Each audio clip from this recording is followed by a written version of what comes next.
तो वहीं कांग्रेस के प्रदेश अध्यक्ष करण मारा ने न्यूज स्टेट से खास बातचीत की है। इस दौरान उन्होंने विधानसभा सत्र से लेकर पौड़ी में युवक के द्वारा आत्महत्या करने समेत कई मुद्दों पर चर्चा की। बातचीत में क्या कुछ कहा सुनाते हैं। हमारे साथ बातचीत करने के लिए प्रदेश कांग्रेस अध्यक्ष करण मारा जी हैं। कई इशू हैं, उन पर बातचीत करते हैं उनसे। करण जी, आज NSUI का एक बड़ा प्रदर्शन आपके मार्गदर्शन में था, क्या? एक तो चुनाव को लेकर उनका है कि जो देहरादून के 4 बड़े कॉलेजेस हैं उसमें भी चुनाव होने चाहिए। दूसरा, लॉ एंड ऑर्डर की स्थिति जो है उसको लेकर युवाओं का कल मंथन हुआ था मीटिंग में, तो ये 2 विषयों को लेकर उन्होंने आज घेराव किया और कूच किया था सचिवालय।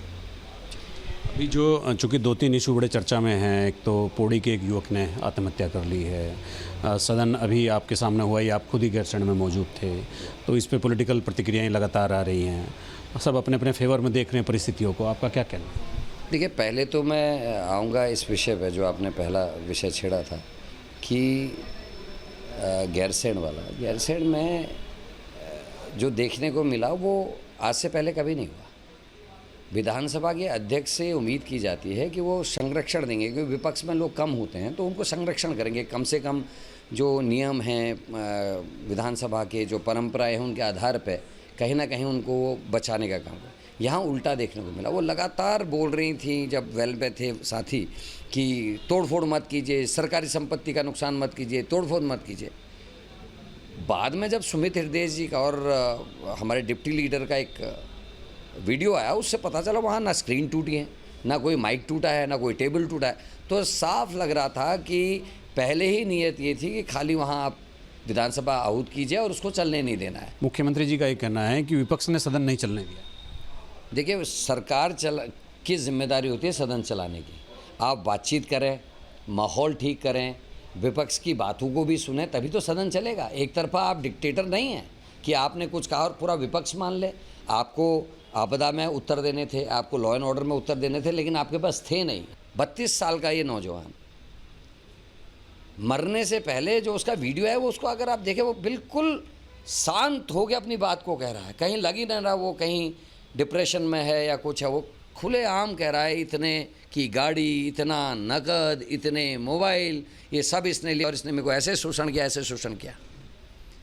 अब इस घटनाक्रम में जो मुख्य बात है मेरे भाई, वो ये है कि मैंने आज तक के अपने 50 साल के जीवन में कभी ये नहीं देखा कि एक घटना की 2 FIR हुई हों। इस घटना में फादर ने FIR लिखाई लड़के के, 44 नंबर है FIR का। उसके बाद 3 घंटे बाद पुलिस ने सोची समझी रणनीति के तहत एक 45 नंबर की एक और FIR कर दी। ऐसा कभी हुआ है क्या? एक केस में 2 FIR कभी होती नहीं। हम लोगों के बीच में जाएंगे, आपके माध्यम से जाएंगे, पैदल चल के जाएंगे, सड़कों में जाएंगे और लोगों को इसके सत्यता से अवगत कराएंगे। FIR की कॉपियां हमने आज प्रेस को दी हैं, आज और बांटेंगे और लोगों को बताएंगे कि पुलिस और पुलिस के आला अधिकारी सरकार के दबाव में किस तरीके के कुकृत्य कर रही है। मेरे साथ करण मारा जी थे। तमाम मुद्दों पर उन्होंने बहुत साफगोई से बातचीत की है, अपनी बात रखी है बेबाक तरीके से। अपने सहयोगी कैमरामैन सुनील कुमार के साथ न्यूज स्टेट के लिए देहरादून से अजीत सिंह राठी।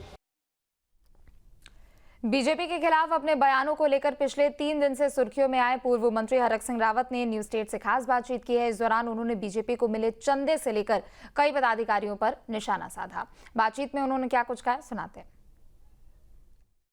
पिछले 2 दिन से उत्तराखंड की राजनीति में अच्छी खासी गर्माहट है और उस गर्माहट के पीछे पूर्व मंत्री हरक सिंह रावत के वो बयान हैं जो आजकल सुर्खियों में बने हुए हैं। उन्हीं से बातचीत करते हैं। हरक सिंह जी, पिछले 2 दिनों में आपने यहाँ की राजनीति को काफ़ी गर्म कर दिया और चाहे चंदे की बात हो, चाहे महेंद्र भट्ट के PCO से लेके और राज्यसभा जाने की बात हो, चाहे दूसरी सब चीज़ें हों, तो बड़ी गंभीर बातें आपने कही हैं। तो वो जो चंदे वाली बात है, मैं उस पर आपसे पूछना चाहता हूँ कि वो एक्चुअली क्या चीज़ है। देखिए, जो भारतीय जनता, मैंने इस बात को इसलिए कहा कि जो भाजपा अपना सुजाता और भाजपा जो अपने आप को बहुत पवित्र और बहुत ईमानदारी की बात करती है, आज इस प्रदेश में आपदा राहत के लोगों को सहायता करने के लिए पैसा नहीं है, सड़क बनाने के लिए पैसा नहीं है। आज गंगोत्री की सड़क आज तक नहीं खुल पाई है। 2,500-3,000 हज़ार रुपये जो बेचारे जिनके पूरे घर बह गए, उनको तुम सहायता दे रहे हो, वो बर्तन ले लेंगे, उसमें क्या ले लेंगे। और एक तरफ भारतीय जनता पार्टी के आप रुद्रप्रयाग का कार्यालय देख लो, भाजपा का? कहाँ से पैसा आ रहा है भाई? क्या भाजपा कोई व्यापार कर रही है क्या? और क्यों लोग इतना भाजपा को चंदा दे रहे हैं?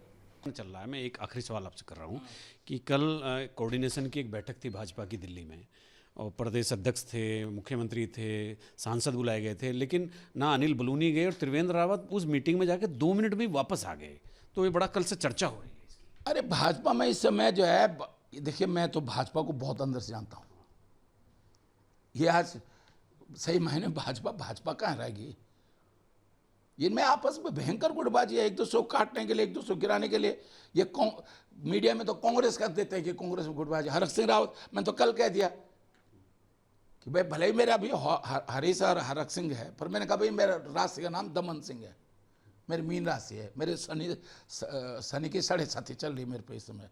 लेकिन अब मेरे द्वितीय भाव में है, और मेरे गुरुजी बृहस्पति जो है, मेरे घर के बृहस्पति गुरुजी है, अब वो प्रबल हो गए। अब तो मैं मुंह से जो निकालूंगा, जो बमबारी करूंगा, मेरे दुश्मन धराशायी हो जाएगा। हमारे साथ पूर्व मंत्री हरक सिंह रावत जी थे, तो उन्होंने बहुत बेबाक तरीके से, जिस तरह से 2-3 दिनों से अपनी अभिव्यक्ति को व्यक्त कर रहे हैं, उसी तरह से उन्होंने इस बार भी बातचीत की। अपने सहयोगी कैमरामैन सुनील कुमार के साथ न्यूज़ स्टेट के लिए देहरादून से अजीत सिंह राठी।